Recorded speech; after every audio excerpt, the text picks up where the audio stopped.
اعوذ باللہ من الشیطان الرجیم بسم اللہ الرحمن الرحیم ماشاء اللہ الحمد سبحان اللہ للہ سبحان اللہ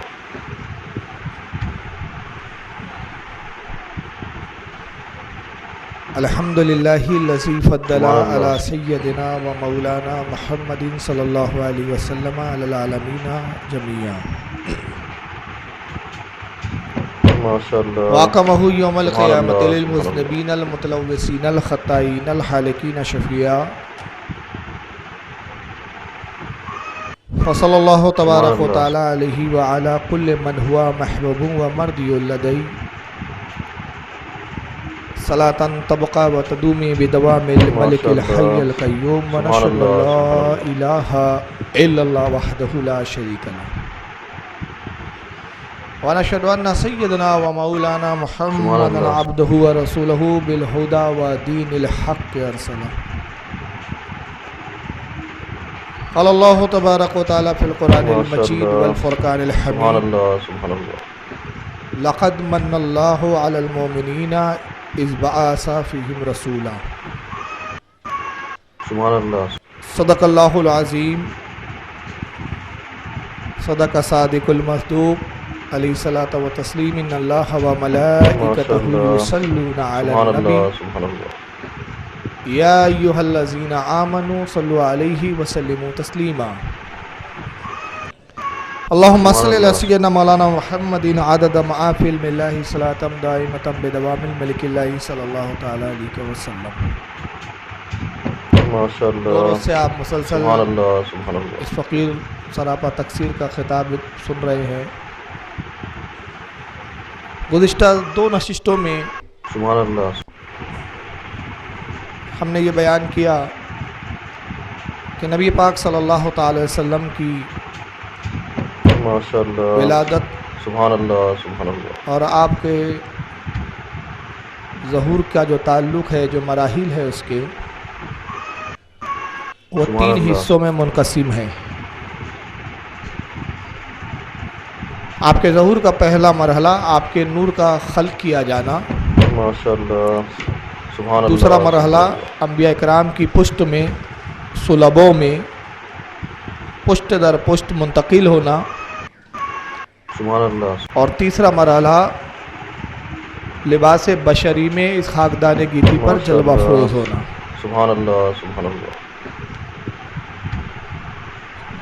گزشتہ دو مجلسوں میں ان دو مرحلوں کے تعلق سے گفتگو ہو چکی ہے سبحان اللہ اور یہ بتایا گیا کہ نبی پاک صلی اللہ تعالی وسلم کی حقیقت نور ہے ماشاء اللہ سبحان اللہ اور ظاہری سبحان طور پر آپ بشر ہیں. بشر کا اطلاق جن چیزوں پر ہوتا سبحان ہے، اللہ بشر کسے کہا جاتا ہے؟ ماشاء بشر اللہ انسان سبحان اللہ سبحان اللہ چار چیزوں کا مرکب ہے. ایک ہے مٹی، ہوا، پانی، آگ. سبحان اللہ اللہ رب العزت نے انسان کی تخلیق چار چیزوں سے کی. پہلے مٹی کو لایا گیا، ماشاء اللہ مٹی میں سبحان پانی اللہ ملایا سبحان گیا، اللہ پھر اس کا پتلا تیار ہوا، پھر اس کو سکایا گیا ہوا کے ذریعے. سبحان اللہ جب اس پتلے سے ہوا گزاری گئی، وہ پتلا سوکھ کر کڑک ہوا، ماشاء اللہ اور اس کی مثال سبحان قرآن نے اللہ خود بیان سبحان کی اللہ سورہ رحمان میں کہ ہم نے انسان کو بجتی ہوئی مٹی سے پیدا کیا. جیسے ہنڈا بجتا ہے خالی، اس طرح انسان کو اگر ٹھوکا جائے سبحان اللہ تو اس طرح وہ بجتا ہوا نظر آئے. ایک مٹی کا کھوکا ہے. ماشاء اللہ اور پھر چوتھا یہ کہ اس سبحان میں اللہ آگ میں اس کو ہم نے تپایا، آگ میں تپا کر اس کے جسم کو مضبوط کیا. مٹی کی فطرت ہے کہ جب آگ میں تپائی جاتی ہے تو مضبوطی سبحان آتی ہے اللہ اس میں. چنانچہ مٹی کے جو برتن ہیں وہ آگ میں تپائے جاتے ہیں. ماشاء اللہ چار مراحل سبحان کے اللہ بعد سبحان اللہ پھر روح کو ڈالا گیا. لیکن روح کوئی چیز نہیں ہے، کوئی شے نہیں ہے. مٹی ایک چیز ہے، شے ہے، سبحان اللہ ایک مٹیریل ہے مٹی. ہوا بھی ایک شے ہے، پانی بھی ایک شے ہے. ماشاء اللہ اور یہ وہ چیزیں ہیں جو ہمیں نظر بھی آتی ہے، دکھتی بھی ہے، احساس بھی ہم کرتے ہیں. مٹی کو ہم چھو کے احساس کر لیتے ہیں، آگ کو بھی ہم اس کی تپش سے اس کا احساس کر لیتے ہیں. سبحان اللہ ہوا چھو کے گزرتی ہے تو احساس ہو جاتا ہے. پانی کو تو ہم چھو بھی لیتے ہیں، محسوس بھی کر لیتے ہیں، مگر روح، سبحان اللہ سبحان اللہ، روح ایسی چیز ہے کہ اس کو آج تک کسی نے دیکھا ہی نہیں ہے کہ ہے کیسی، دکھتی کیا ہے، سبحان اللہ، کیا ہے یہ مٹیریل۔ اور جب مشرکین نے ماشاء اللہ، اور اہل کتاب نے سبحان رسول اللہ صلی اللہ تعالی وسلم سے پوچھا تھا کہ اے محمد صلی اللہ علیہ وسلم آپ بتائیے کہ روح کیا ہے، تو اللہ نے فرمایا محبوب آپ فرما دیجئے کہ روح اللہ کا حکم ہے، اور حکم یہ ہے کہ جب وہ اللہ ارشاد فرماتا ہے کہ داخل ہو جا سبحان اللہ، تو وہ داخل ہو جاتی ہے، اور جب حکم دیتا ہے نکل آ تو وہ نکل آتی ہے۔ حکم الہی ہے، امر الہی ہے، اس سے زیادہ وضاحت نہیں کی سبحان گئی۔ اللہ، دنیا کے بڑے بڑے ماہرین اور سائنسدانوں نے کوشش کی کہ روح کو ہم دیکھیں کیسی ماشاء ہوتی ہے، اللہ، مگر دیکھنے میں سبحان کامیاب اللہ، نہیں سبحان ہوئے۔ اللہ، چنانچہ سائنس کی دنیا میں یہ واقعہ بڑا مشہور ہے کہ کچھ ڈاکٹروں نے سبحان اللہ، ایک کانچ کا صندوق تیار کیا، ایک ایسا انسان جو مر رہا تھا جس کا مرنا یقینی کہ اب بچنے کی کوئی صورت نہیں ہے، اس کو کانچ کے صندوق میں ڈال دیا گیا، پائپ کے ذریعے آکسیجن بھی لگا دی گئی سبحان اللہ، کہ جب تک زندہ ہے، جب مرے گا۔ اور کانچ کا وہ صندوق، ماشاء اللہ، وہ ڈبہ اتنا پیک تھا کہ نہ باہر کی کوئی ہوا اندر جا سکے، نہ اندر کے کوئی ہوا جو موجود ہے وہ باہر آ سکے۔ مسلسل دیکھا رہے ہیں ڈاکٹر، کیمرے لگا دیے گئے کہ جب روح نکلیں گی اس کی جسم سے ہم دیکھیں گے کہ روح دکھتی کیسی ہے، ماشاء اللہ، مگر وہ ڈاکٹروں کا بیان ہے کہ بس ہم نے صرف اتنا دیکھا کہ ایک کانچ پر ایک اسکریچ نظر آیا، کانچ تڑک گیا، کیا تھا ہم دیکھ نہ پائے، سبحان اللہ، کیمرے اس کو قید نہ کر سکے۔ یہ حکم الہی ہے۔ انسان کی تخلیق چار چیزوں سے ہوئی، مگر رسول اللہ صلی اللہ علیہ وسلم کی تخلیق نور سے ہوئی، اور نور الہی سے مٹی کی بھی تخلیق کی گئی، ہوا کی بھی تخلیق کی گئی، پانی کی بھی تخلیق کی گئی، آگ کی بھی تخلیق کی گئی۔ پروردگار عالم نے نبی کو نور بنایا، نبی کے نور سے سب چیزوں کو بنایا، اور گویا بتایا کہ میرے محبوب کی عظمت و شان یہ ہے کہ میرا محبوب مٹیریل کا محتاج نہیں ہے، ہر مٹیریل میرے محبوب کا محتاج ہے، میرے حبیب کو کسی مٹیریل کی ضرورت نہیں۔ ماشاء اللہ، اور جب تخلیق میں اس چیزیں ہی نہیں ہیں نبی کے، نبی کسی چیز کے محتاج نہیں کہ مٹی ہو تو نبی بنے، پانی ہو تو نبی بنے، نہیں، یہ تو نبی سے بنے ہیں، تو اس کا مطلب یہ صاف واضح ہو جاتا ہے کہ نبی ہماری طرح نہیں ہو سکتے، اس لیے کہ ہم مٹیریل کے محتاج ہیں، نبی مٹیریل کے محتاج نہیں ہیں۔ ایک چیز تو یہ ہے، سبحان اللہ، اور دوسری یہ کہ سب سے پہلے آدم کی تخلیق فرمائی اللہ رب العزت سبحان نے، اللہ، سبحان اللہ، آدم میں روح ڈالی، اس کی تفصیلات ہو چکی، اور جب آدم کو زمین پر بھیجا گیا،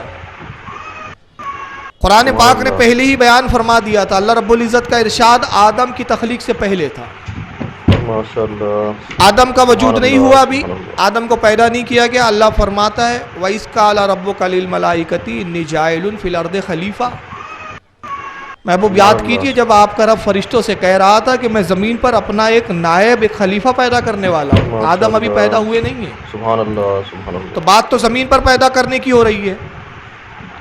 منشا الہی تو یہ ہے کہ خلیفہ کی نیابت، حکومت زمین پر ہونا چاہیے، سبحان اللہ، پیدا جنت میں کیا، تو مشیت الہی میں یہ بات پوشیدہ تھی کہ آدم کو زمین پر جانا ہے۔ ماشاء اللہ، سبحان اللہ، مشیت الہی کی تکمیل کرتے ہوئے آدم گندم کھانا ایک بہانہ تھا، حقیقت تو یہ تھی کہ اللہ کی مرضی تھی کہ آدم زمین پر جائے، سبحان اللہ، اور اگر آدم زمین پر نہ جاتے تو نسل انسانی جاری نہیں ہوتی، نسل انسانی جاری نہیں ہوتی تو نبی کو بھیجنے کا مقصد فوت ہو جاتا۔ آدم آئے تو ساتھ میں آدم علیہ السلام کے نور مصطفیٰ صلی اللہ علیہ وسلم بھی آیا، سبحان اللہ، آپ کی پشت میں، پیٹھ کی طرف رسول کا نور جلوہ گر تھا، ماشاء اللہ، سبحان اللہ، سبحان اور آدم نے جب اپنے رب کی بارگاہ میں توبہ کی تو یہ وہی نور مصطفیٰ تھا جو آدم کی رہنمائی کر رہا تھا۔ مگر سوال یہ پیدا ہوتا ہے کہ 360 سال کے بعد آدم نے توبہ کی، توبہ قبول ہوئی، 360 سال تک تو روتے رہے، ماشاء اللہ، 360 سال تک حضرت آدم نے یہ نہیں کہا رب کائنات اس محمد مصطفیٰ صلی اللہ علیہ وسلم کا واسطہ جن کے صدقے میں تو نے کائنات بنائی، میری لرزش کو، میرے گناہوں اور کوتاہیوں کو معاف کر دے، یہ نہیں کہا 300 سال تک، 350 سال تک۔ تو اگر نور مصطفیٰ رہنمائی کر رہا تھا آدم کی تو پہلی کیوں نہیں کر دیا؟ اس میں حکمت تھی، اور حکمت یہ تھی کہ نبی کریم کا نور دیکھ رہا تھا، اے آدم آگ مغفرت کرو، تاکہ یہ معلوم ہو جائے کہ میرے وسیلے کے بغیر انسان کتنی بھی اللہ کی بارگاہ میں توبہ کرے اس کی توبہ قبول نہیں کی جاتی ہے۔ یہ دلیل بن جائے، آدم 365 سال تک آپ اللہ کی بارگاہ میں توبہ کرتے رہے، جب آدم جیسے برزیدہ نبی کی توبہ بغیر وسیلے نبی کے قبول نہیں ہو سکتی، تو ہماری توبہ بغیر وسیلے کے کیسے قبول ہو سکتی ہے؟ یہ تعلیم دینا مقصود تھا۔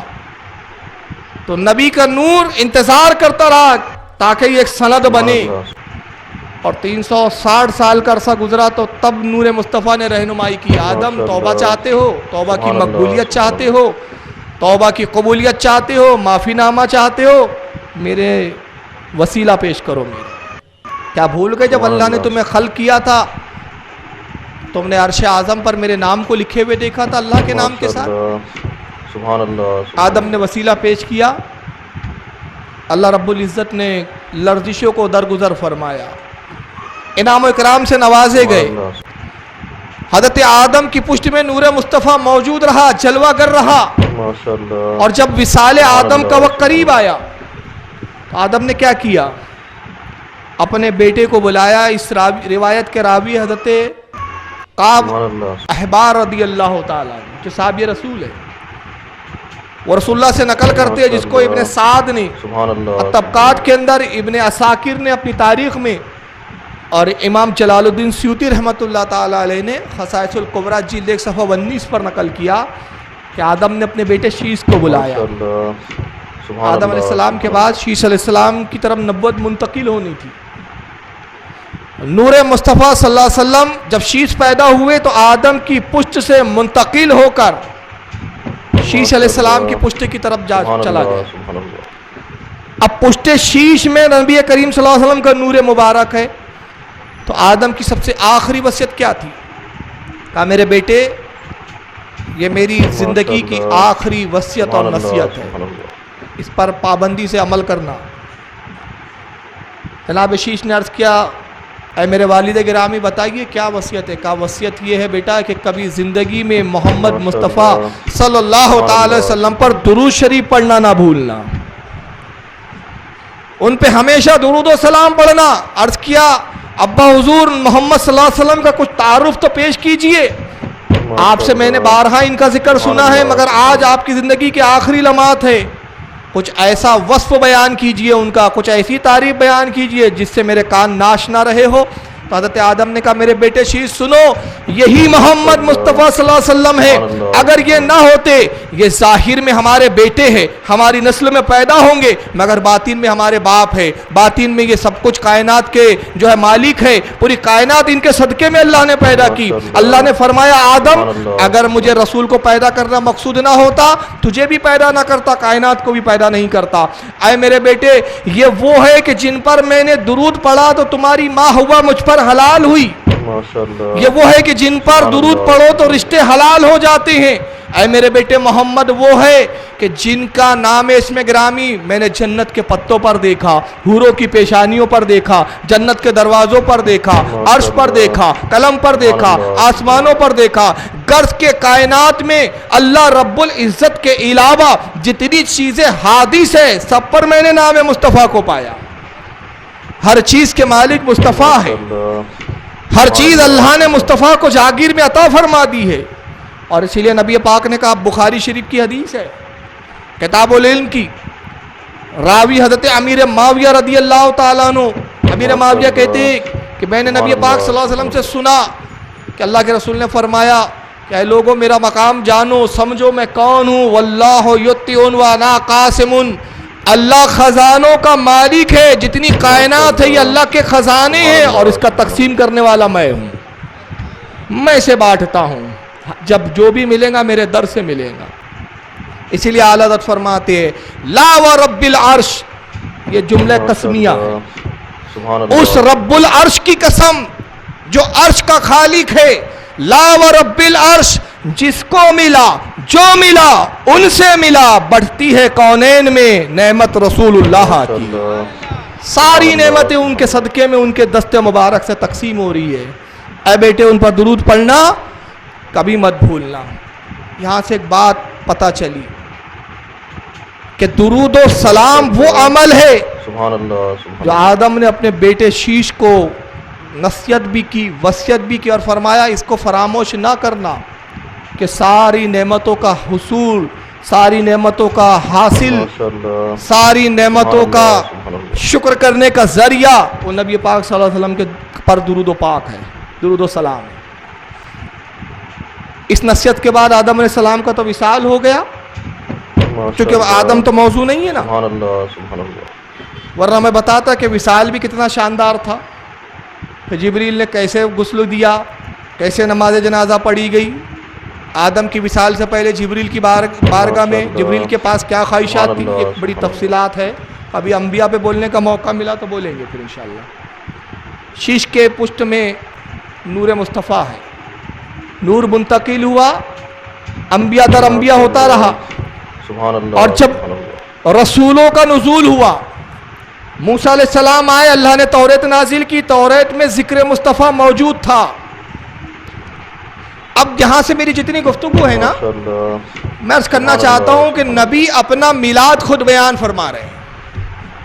میلاد کہتے کس کو ہے؟ لوگ میلاد سے ہی بڑے چڑھتے ہیں. میں سمجھ نہیں پایا میلاد سے چڑھ کیوں ہے. میلاد کے معنی نبی کے وجود کا ذکر کرنا. سبحان اللہ. کن کن مراحل سے نبی اس دنیا میں آئے, اس کا ذکر کا نام ہے میلاد. اور یہ سارا ذکر تو نبی نے کیا, بتایا نبی نے میں آیا کیسے, میں منتقل کیسے ہوا, نور خلق کیسے ہوا, میں نور سے بشری لباس میں کیسے آیا, میں شکم آمنہ میں کیسے آیا, شکم آمنہ سے دنیا میں کیسے آیا. یہ سارے اپنے تشریف لانے کو جو ذکر کر رہے ہیں نبی حدیثوں میں, اور حدیث صحابہ نقل کر رہے ہیں, صحابہ سے تابعی, تابعی سے تبع تابعی, تبع تابعی سے ائمہ مجتہدین, ائمہ مجتہدین سے علماء ملت دین, علماء سے ہم تک, مشائخ سے ہم تک, یہ جو ساری روایتیں آئی یہ بتاتی ہے کہ ہر زمانے میں میلاد ہوتا آیا ہے, ہر زمانے میں میلاد ہو رہا ہے. اب نبی خود میلاد کا ذکر کر رہے ہیں. فرمایا لوگوں میں بتاتا ہوں اپنے وجود کے بارے میں کہ میرا نور انبیاء کی پشتوں میں منتقل ہوتا رہا. موسیٰ پہ توریت آئی, میرا ذکر اس میں موجود تھا. گویا توریت رسول اللہ کے میلاد کی کتاب تھی. زبور آئی, زبور میں میرا ذکر تھا, اور ذکر کیا تھا؟ ہر آسمانی کتاب میں یہی تو کہا گیا ایک نبی آنے والے ہیں, ایک عظیم نبی آنے والے ہیں, ایک عظیم المرتبہ نبی کی تشریف آوری ہے, اور ایسے نبی کہ وہ آئیں گے پھر اس کے بعد کوئی نبی نہیں آئیں گا. ہر نبی آنے کی خبر دے رہا ہے. نبی کے آنے کی, تشریف آوری کی خبروں کو بیان کرنا یہی میلاد ہے. یہ انبیاء بھی کر رہے ہیں اور خود پروردگار عالم بھی کر رہا ہے. یہی میلاد ہے. اب توریت میں نبی کا نام موجود ہے.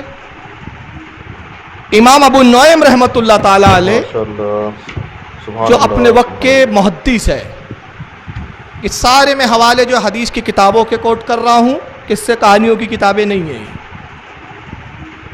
امام ابو نعیم حلیۃ الاولیاء کے اندر, اور امام جلال الدین سیوطی رحمۃ اللہ تعالی علیہ الخصائص الکبریٰ کے اندر, اور اس کے علاوہ بھی دیگر کچھ کتابیں ہیں. اس میں بیان کیا جاتا ہے کہ موسیٰ علیہ السلام کے زمانے میں ایک شخص کا انتقال ہوا. اللہ نے 200 سال سے زائد عمر دی اس کو. اتنا گناہگار تھا, اتنا خبیث تھا, اتنا خطا کار کہ ایسا کوئی گناہ نہیں تھا جو اس نے نہیں کیا.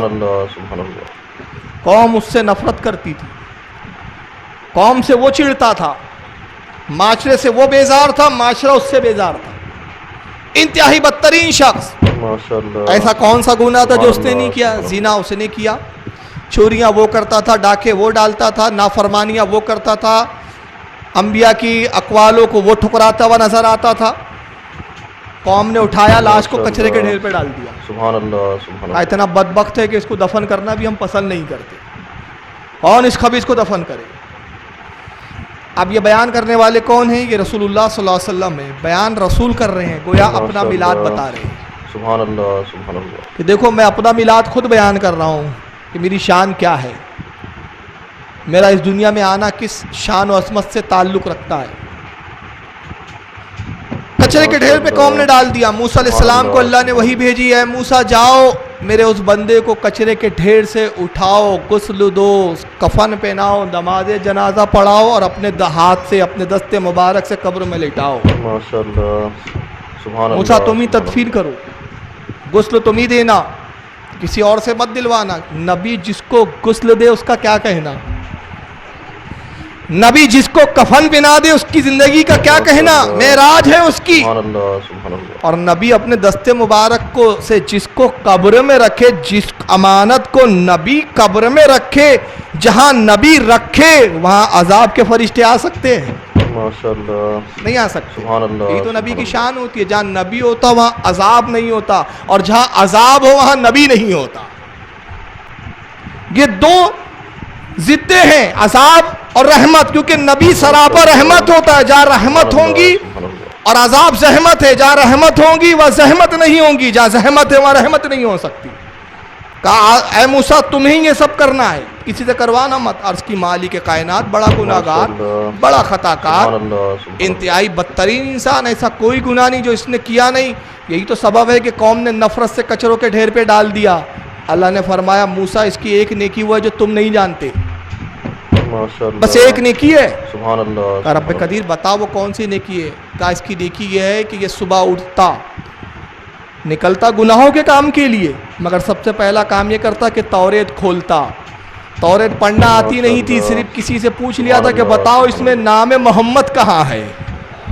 بتانے والے نے بتا دیا تھا، نام محمد کو لیتا، بوسہ دیتا، آنکھوں سے لگاتا اور صرف اتنا جملہ کہتا، رب قدیر جس کا ذکر تو نے توریت میں کیا اس پر کروڑا لامحدود رحمت نازل فرما۔ یہی تو درود و سلام ہے، مصطفیٰ جان رحمت پہ لاکھوں سلام۔ ہم اس کو یوں کہتے ہیں اردو میں، اسی کو عربی میں ہم کہتے ہیں یا نبی سلام علیکہ، اے نبی آپ پر اللہ کی سلامتی ہو۔ میرے سمجھ میں نہیں آیا سلامتی بھیجنے سے چڑ کیوں ہے؟ تو ایسا کرو اگر تمہارے نزدیک سلام ٹھیک نہیں ہے تو تم پھر بد دعا کر دیا کرو معاذ اللہ، تاکہ تمہارا بھیانک چہرہ تو سامنے آ جائے، پتہ تو چلے کہ نبی سے بغض کتنا ہے دلوں میں۔ یہ بھی کوئی بدعت ہو سکتا ہے کہ اگر کوئی یہ کہے کہ اللہ میرے نبی پر، میرے آقا پر تو سلامتی بھیج، یہ کون سی بدعت ہو گئی یار؟ یہ عجیب بدعت ہے۔ میں نے کہا یہ بدعت نہیں ہے، یہ تو موسیٰ سے بھی پہلے کی سنت ہے، یہ تو آدم کی سنت ہے۔ بدعت تو یہ ہے کہ جو تم سلام کو بدعت کہہ رہے، یہ تمہارا کہنا خود بدعت ہے، یہ تمہارا خود کہنا بدعت ہے۔ کہا یہ میرے محبوب پر سلام بھیجتا تھا، چومتا تھا اس کو۔ تو اب بتائیے جو نام محمد کو چومے اس کی سعادت کا یہ عالم ہے، جبکہ وہ گناہگار ہے۔ تو جو فرما برداری کے ساتھ رسول کے نام آئے اور اپنے انگوٹھے کو چوم لے۔ حضرت موسیٰ نے اٹھایا، اپنے ہاتھ سے اس کی تدفین کی، غسل دیا، یہ دیا۔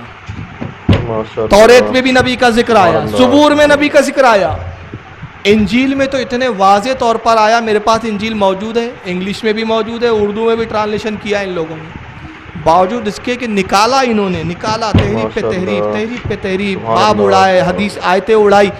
اتنا اڑانے کے بعد بھی تقریباً 6 یا 7 آیتیں آج بھی انجیل میں موجود ہے جو رسول اللہ کی طرف اشارہ کرتی ہے، بلکہ اشارہ نہیں واضح طور پر اعلان کرتی ہے۔ عیسیٰ کہتے ہیں لوگوں مجھے جانا ہی ہوگا، کیا کہہ رہے ہیں؟ لوگوں مجھے جانا ہی ہوگا، جب تک میں نہ جاؤں گا فارکلید آئیں گا نہیں۔ فارکلید کون ہے؟ یہ رسول اللہ کا نام ہے، یہ عبرانی زبان کا نام فارکلید، اور جب اسی کو آپ ڈھالیں گے عربی میں تو نام ہوگا محمد صلی اللہ علیہ وسلم۔ اس کا معنی ہوتے بہت زیادہ تعریف کیا ہوا۔ حضرت عیسیٰ کہتے ہیں یہ موجود ہے میرے پاس، دکھانے کی ذمہ داری بھی قبول کرتا ہوں۔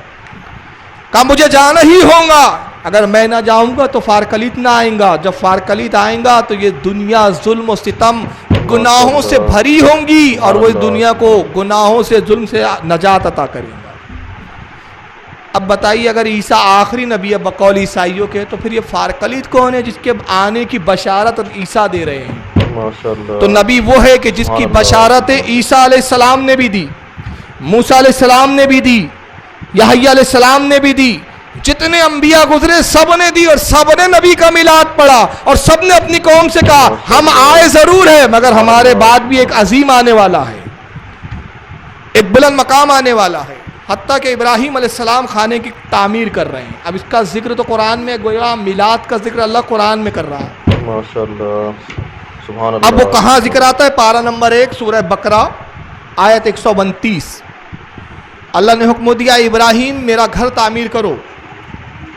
حضرت ابراہیم نے اسماعیل علیہ السلام اپنے بیٹے کو دیا, سب سے چہیتے محبوب بیٹے. دوسرے بیٹے حضرت اسحاق, مگر وہ اس وقت پیدا نہیں ہوئے تھے, ان کی ولادت ہونے کی تھی.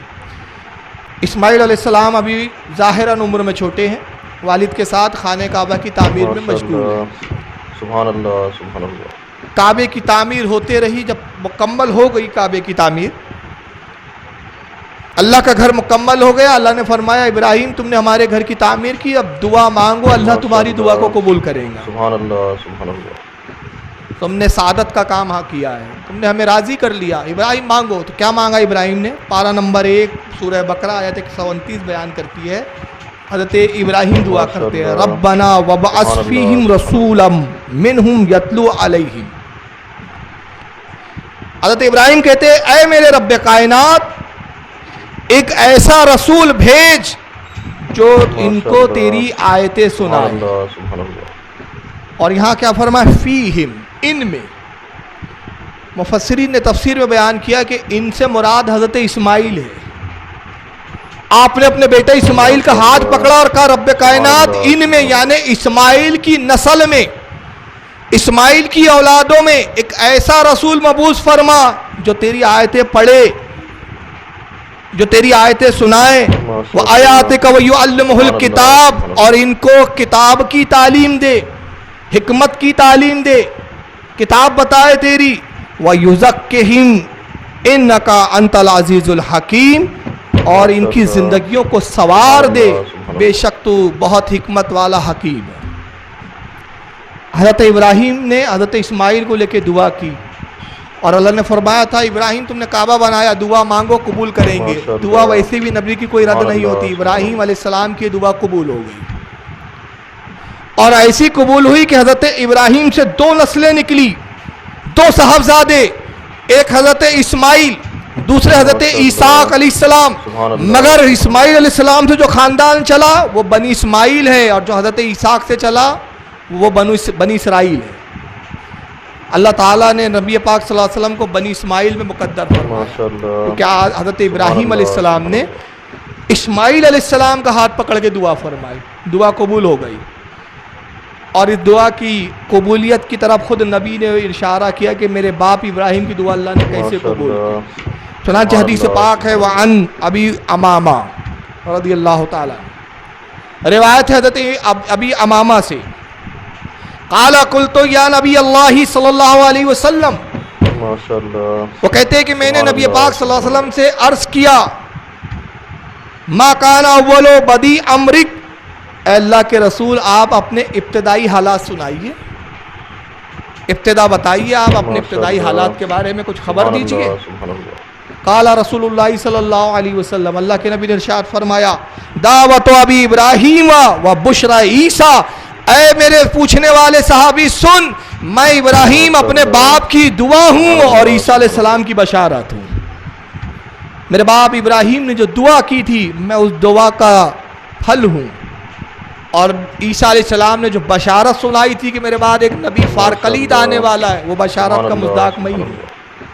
اس حدیث کو مسند احمد بھی امام احمد ابن حنبل نے لکھا, امام حاکم نے المستدرک جلد نمبر 6 صفحہ 656, حدیث نمبر 4177, ابن ہشام نے سیرت النبوت جلد 1 صفحہ 302, مجمع الزوائد میں علامہ امام حیثمی نے جلد 8 صفحہ 289, حدیث نمبر 13842, ابن کثیر نے تفسیر قرآن کے اندر جلد نمبر 4 صفحہ 361 پر لکھا. اس کے بعد نبی اپنا ایک میلاد اور اپنی فضیلت یوں بیان کرتے ہیں, اور یہ ایک ایسی فضیلت ہے جس میں رسول اللہ کے علاوہ کوئی بھی اس میں شامل نہیں ہے. یہ ایک ایسی مخصوص فضیلت, حوالے سن لے پھر میں حدیث پڑھوں گا. اس حدیث کو ابن سعد نے الطبقات میں لکھا, امام ابن عساکر نے لکھا, امام بخاری اور امام مسلم کے استاد امام ابن ابی شیبہ نے المصنف میں لکھا, امام طبرانی نے معجم الاوسط میں لکھا کہ اللہ کے نبی نے فرمایا لوگوں تم میں کوئی یہ شخص دعویٰ نہیں کر سکتا کہ اس سے لے کر آدم تک وہ نکاح سے پیدا ہوا ہے. کیا کہہ رہے ہیں؟ لوگوں تم میں کوئی شخص یہ دعویٰ نہیں کر سکتا کہ تم سے لے کر آدم تک وہ نکاح سے پیدا ہوا سوائے میرے. قسم اس پروردگار عالم کی جس کے قبضے قدرت میں محمد کی جان ہے، میں اپنے باپ عبداللہ سے لے کر آدم تک نکاح کے ذریعے پیدا ہوا ہوں. میرے پورے نسب میں کوئی بدکار نہیں. ماشاءاللہ سبحان اللہ. یہ ایک ایسی فضیلت ہے جو رسول اللہ کے علاوہ کوئی اس کا دعوے دار نہیں. اب آپ کہوں گے یار بھائی ایسی کیسی بات ہے بھائی، ہمارے دادا بھی اچھے تھے، پردادا بھی اچھے تھے، ان کے ابا بھی اچھے تھے. ٹھیک ہے بھائی، کتنی نسل تک جاؤں گے؟ 1300 سال تک نا، 1400 سال تک نا. اس کے بعد 1400 سال کے بعد کیا حال ہے؟ کفر، شرک، زنا عام. کل میں نے حضرت عائشہ کی حدیث سنائی تھی کہ کیا حالات تھے اس معاشرے کے. عورت جوان ہو تو جھنڈا لگا دے. سبحان اللہ سبحان اللہ. کون دعویٰ کر سکتا ہے؟ مگر نور مصطفیٰ کا فیض دیکھو جس پشت میں منتقل ہوتے رہے، نکاح کے ذریعے منتقل ہوتے رہے، زنا کے ذریعے نور مصطفیٰ کہیں منتقل کبھی نہیں ہوا. سبحان اللہ سبحان اللہ. یہ عظمت ہے رسول اللہ کی. اور اس کے بعد فرمایا اے لوگو میں نکاح کے ذریعے پیدا ہوا. اور ایک اور فضیلت بتا دو، اس پر ائمہ نے، علماء نے رسالے لکھے سبحان اللہ. کہ رسول اللہ کے پورے نسب میں کوئی ایک کافر بھی نہیں جو عین نسب ہے. مطلب آپ کہوں گے چچا بھی تو کافر تھے، وہ چچا نسب کے الگ اعتبار سے ہے، خاندان ہے. نسب کیسا؟ عبداللہ رضی اللہ تعالیٰ عنہ سرکار کے والد، ان کے والد عبد المطلب، پھر ان کے والد، پھر ان کے والد. یہ جو خاص بے عینی ایک کڑی چل رہی ہے، یہ سب شرک سے پاک رہے، ماشاءاللہ سب مومن و موحد رہے، اس میں کوئی کبھی مشرک اور کافر نہیں رہا. اور ایک دوسری حدیث میں فرماتے ہیں سرکار کہ کبھی روئے زمین پر ایسا ہوا ہی نہیں کہ کم از کم 3 ایمان والے نہ رہے. ایسا ہوا ہی نہیں. ہمیشہ روئے زمین پر 3 کم از کم ایمان والے ضرور رہے. اب وہ 3 ایمان والے کون رہے ہوں گے؟ یقیناً جب پوری جہالت ہوں گی تو ان میں ایک ایمان والے وہی رہے ہوں گے جو نبی پاک کے خاص نسب سے ہے، جن کا نسب نبی سے ملتا ہے، نبی کے جد کریموں میں سے ہوں گے. تو جتنے نسب ہے سرکار کا آدم تک سب پورا پاک و طاہر ہے.